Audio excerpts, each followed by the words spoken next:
ప్రకాశం జిల్లా పుల్లల చెరువు మండలం గారపెంట చెన్నుపల్లి చెంచు గిరిజన గూడలలో ఎర్రగొడ్డంపాలెం వైసీపీ ఎమ్మెల్యే అభ్యర్థి తాటిపర్తి చంద్రశేఖర్ ఎన్నికల ప్రచారం నిర్వహించారు. అధికారంలోకి రాగానే స్థానిక సమస్యలన్నింటినీ పరిష్కరిస్తారని తెలిపారు. జరగబోయే ఎన్నికల్లో ఎమ్మెల్యేగా తనను ఎంపీగా చెవిరెడ్డి భాస్కర్ రెడ్డి ఫ్యాన్ గుర్తుకు ఓటు వేసి గెలిపించాలని ఓటర్లను ఆయన కోరారు. ఈ గ్రామాన్ని సందర్శించాలని నేను నిశ్చయించుకొని మీ గ్రామ నాయకులు గ్రామ పెద్దలు అడిగిన విధంగా నేను ఆ రోజు గ్రామాన్ని సందర్శించడం జరిగింది.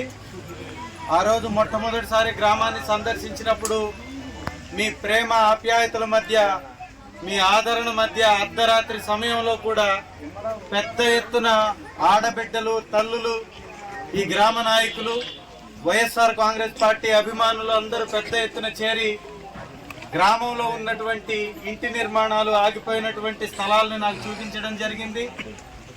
ఎలా అయితే ఇక్కడ ఎలక్ట్రికల్ పోల్కి ఒక వలలాగా ఒకే పోల్ నుంచి 10 కనెక్షన్స్ తీసుకొని ఇబ్బంది పడుతున్నటువంటి పరిస్థితి నా దృష్టికి తీసుకొచ్చారు.